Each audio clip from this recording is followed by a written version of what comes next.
నమస్తే. ఇన్నాళ్ళు నన్ను సపోర్ట్ చేస్తూ, ఎంకరేజ్ చేస్తూ మీ ప్రేమని నాకు అందిస్తున్న ప్రతి ఒక్కరికి కృతజ్ఞతలు. అలాగే ఈ వీడియో కూడా ఖచ్చితంగా మీకు ఉపయోగపడుతుంది. లైక్, షేర్ అండ్ సబ్స్క్రైబ్ చేసి మీ సపోర్ట్‌ని నాకు అందించండి. అలాగే ఈ వీడియో పట్ల మీకున్న అభిప్రాయాన్ని కామెంట్ సెక్షన్‌లో కామెంట్ చేసి తెలియజేయండి. ఇప్పుడు వీడియోని చూద్దాం. సూర్యోస్మి, నేను మీ విక్రమాదిత్య.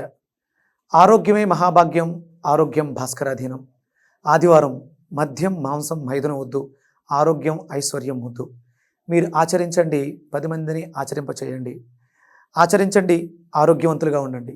ఆచరించండి, ఐశ్వర్యవంతులు కండి. ఆచరించండి, ఆనందంగా జీవించండి. సూర్యోస్మి. నమస్తే, వెల్కమ్ టు అవర్ ఛానల్. నేను పద్మిని. ప్రస్తుతంతో పాటు ప్రముఖ ఆధ్యాత్మికవేత్త, సూర్యోపాసకులు, Sun spiritual society founder Vikramaditya గారు మనతో పాటు ఉన్నారు. మాట్లాడదాం. సార్ నమస్తే. సార్ సూర్యోస్మి తల్లి. సార్, దేవీ నవరాత్రిలో భాగంగా 3వ రోజు అమ్మవారిని మీరు ఏ రూపంలో కొలుస్తారు? అలాగే వెజిటబుల్ థెరపిస్ట్ గా కూడా అమ్మవారిని శాకాంబరి రూపంగా మనం భావన చేస్తాం. ఖచ్చితంగా అమ్మవారిని ఆ రూపంలో కూడా కొలుస్తాం. కాబట్టి మరి ఏ కూరగాయతో, ఏ వెజిటబుల్ ని జ్యూస్ రూపంలో అమ్మవారికి నివేదన చెయ్యాలి, తద్వారా ఎటువంటి కష్టాల నుంచి ఖచ్చితంగా మనం బయటపడేటటువంటి పరిస్థితి అమ్మవారు మనకు కల్పిస్తుంది అనేది ఒక్కసారి మీరు అంటే మీరు పులిహోరలు, దద్దోజనం, వడలు, గారెలు ఇలా కదా చెప్పాలి. మరి శాకాంబరి, మరి మీరు వెజిటబుల్ ఎవరిని అడగండి, నేను వెజిటబుల్ థెరపిస్ట్ అంటే మీరే కాబట్టి. వనదుర్గ, నవదుర్గ అంటే ఈ ప్రకృతి అంతా కూడా ఆవిడ శక్తి స్వరూపిణిగా ఉంది. ఎక్కడైతే శక్తి నిక్షిప్తంగా ఉంటుందో ఆవిడని మనం అమ్మ. మనల్ని తరింపచేస్తుంది, నింపుతుంది శక్తితో. అవి తీసుకోవడం ద్వారా మనం నిండాలి. అదంటే నిండడం అంటే ఏంటి అంటే కడుపు నిండా బేబస్సంగా తినేస్తే నిండిపోద్దా? శక్తి నిండదుగా. అంటే దాంట్లో కూడా మిళితమై ఉండాలి, బయట ఉన్నటువంటి శక్తి లోపలికి వెళ్ళాలి.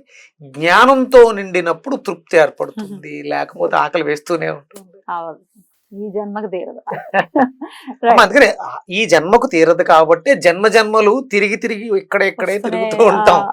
ఆ ఆకలి తీర్చుకోవడం కోసం, ఆ దాహార్తిని అనుభవించడం కోసం అమ్మతో మమేకం అవటం, అమ్మ పాద పద్మములను శరణు వేయటం.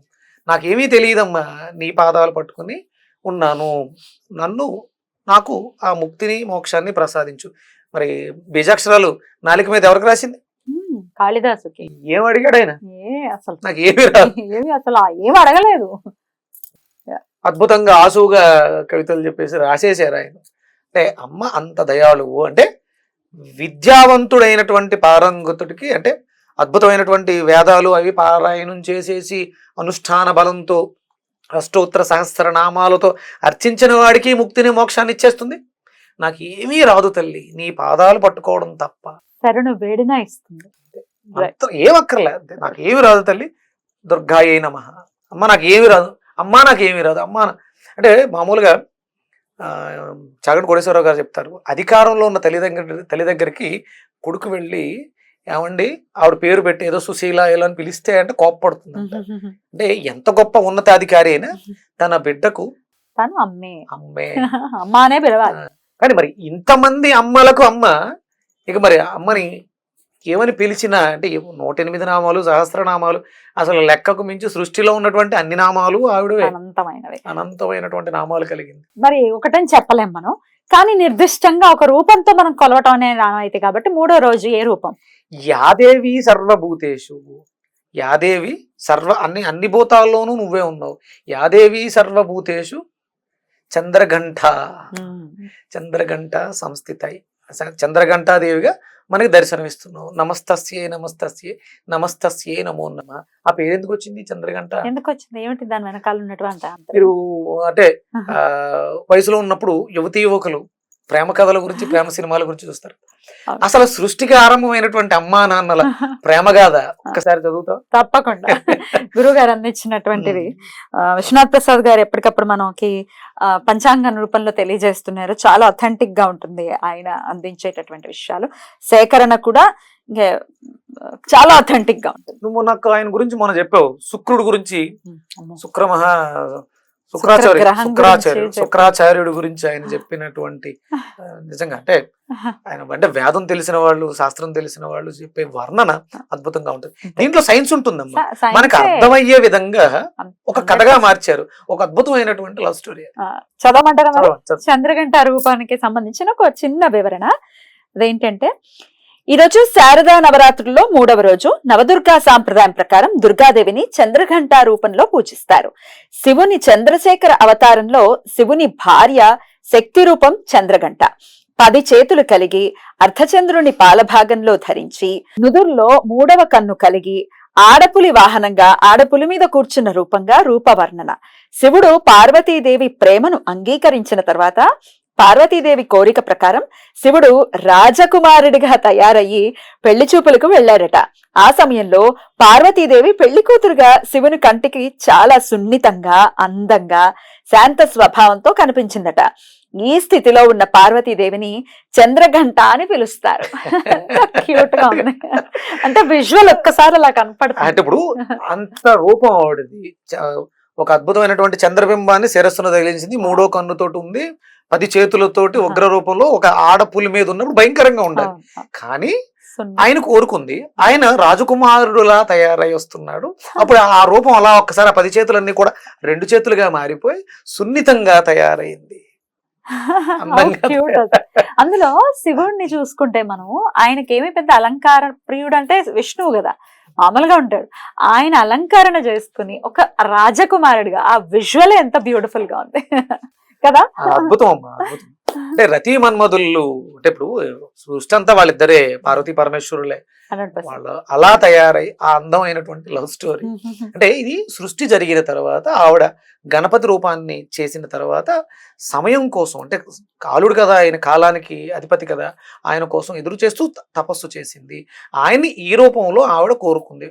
నిన్ను అంటే శక్తి సమయాన్ని ధరించాలని కోరుకుంటోంది. ఇప్పుడు ఇదంతా ఇదే జరుగుతుంది. రేపు మనకి నెక్స్ట్ రాబోయేది ఏంటి? కార్తీక మాసం. అంటే వీళ్ళిద్దరూ మమేకం అయ్యారు. అప్పుడు అందులోంచి ఒక అద్భుతమైనటువంటి రూపం, శివతత్వం బయటకు వచ్చింది. అద్భుతం కదా. అద్భుతం. మరి ఇక్కడ మనం నివేదన ఏం చేద్దాం? చంద్రఘంట అమ్మవారికి ఏం చేయాలి? చంద్రఘంట అమ్మవారికి అలా సున్నితంగా, సుకుమారంగా. ఇప్పుడు అంటే మనం మన శరీరం హార్మోన్స్ ని కోల్పోయి కొంచెం సైజులు పెరిగిపోయి అనారోగ్య సమస్యలతో నాడీ మండల వ్యవస్థ ఇబ్బంది పెడుతూ ఉంది. అందుకని గోరుచిక్కళ్ళను ప్రధానంగా తీసుకుని, అంటే మన శరీరంలో ఈ సున్నితత్వాన్ని పెంచుతూ, శక్తి కావలసిన శక్తిని అందిస్తూ, ఇంట్రోవర్టెడ్ అనొచ్చు దీన్ని, అలా తయారు చేస్తుంది గోరుచిక్కళ్ళు. అలాగే దానికి అనుసంధానంగా మనం బెల్లాన్ని, కొబ్బరిని, ఎండు కొబ్బరిని మూడిటిని కలిపి, అంటే వీటిని లైట్గా దోరగా ఉడకబెట్టండి, ఆవిరి పట్టి దాంట్లో కొంచెం బెల్లం కలిపి కొబ్బరి వేయండి, ఎండు కొబ్బరి తురిమేయండి. ఈ 3 బాగా కలిపి నివేదన చేయండి. వాటిని ప్రసాదంగా స్వీకరించండి. నేను ఏదో నోటుకొచ్చింది చెప్పట్లా, దీన్ని నేను ప్రయోగం చేసి చూశాను. నేను పచ్చి గోరుచిక్కుళ్ళు ఎండు కొబ్బరి కలిపి చూశాను, బెల్లంతో కలిపి లైట్ గా ఉడకబెట్టి ఆవిరి పెట్టాను. ఆవిరి పట్టి దాంట్లో కొంచెం బెల్లం వేసి ఎండు కొబ్బరి వేసాను. దీనివల్ల ఏమవుతుందంటే మనిషికి తన మీద తనకి కంట్రోల్ వస్తుంది. మనం సహజత్వాన్ని ఎందుకు కోల్పోతాం? నా మీద నాకు కంట్రోల్ పోయినప్పుడు, మనసు బాగాలేనప్పుడు, ఎవరితోటి కలవలేకపోవటం, ఇబ్బందికరంగా ఉండడం, ఇలా చేయటం వల్ల వెయిట్ లాస్ అవుతారమ్మా. అద్భుతంగా మంచి నాజూకుతనం వస్తుంది. అమ్మవారు అందంగా ఉన్నారు, నాజూకుతనంగా ఉన్నారు, అయ్యవారు అందంగా తయారయ్యారు. ఇది స్వీకరించడం ద్వారా మన ఒంట్లో ఐరన్ పెరుగుతుంది, విటమిన్ కే పెరుగుతుంది, విటమిన్ డి, ఇప్పుడు విటమిన్ డి డెఫిషియన్సీ, ఇవి 3 కూడా మనం ఈ ప్రసాదం నివేదన చేయడం ద్వారా, దాన్ని మనం స్వీకరించడం ద్వారా అది మనం సంప్రాప్తించుకోవాలి. బ్యూటిఫుల్, చాలా అద్భుతంగా వివరించారు. చంద్రఘంట అమ్మవారిని ఇందాక చెప్పినటువంటి ఆ నామంతో కూడా కొలుచుకుంటూ, యాదేవి సర్వభూతేషు చంద్రఘంట రూపేణ సంస్థిత, నమస్తస్యే నమస్తస్యే నమస్తస్యే నమో నమః. బ్యూటిఫుల్. ఈ నామాన్ని జపించుకుంటూ అమ్మవారి ఆరాధన చేసుకుని మీరు చెప్పినటువంటి విధానంలోనే డెఫినెట్ గా నాజూకుతనం మాటకు కూడా అవసరం కదా, నాజుగ్గా రావాలి మాట కూడా, కటువుగా ఉండకూడదు కదా, సున్నితంగా ఉండాలి. అమ్మవారు గొంతులోంచి వచ్చే మాట చాలా సుకుమారంగా ఉంటుంది. అందుకనే కదా ఆయన అసలు వస్త్రాలు ధరించరు, శ్మశానంలో తిరుగుతుంటారు. అలాంటిది రాజకుమారుడిలా భాగంగా చక్కగా వెజిటబుల్ రూపంలో కూడా తెలియజేశారు కాబట్టి దాన్ని కూడా మనం చక్కగా వినియోగించుకుందాం. రైట్ సార్, చాలా బ్యూటిఫుల్ గా ఎక్స్ప్లెయిన్ చేశారు. ఇక 4వ రోజు అమ్మవారిని ఏ రూపంలో కొలవచ్చు అనేది నెక్స్ట్ వీడియోలో తెలుసుకుందాం. థ్యాంక్ యూ సార్, నమస్తే. సూర్యోస్మిత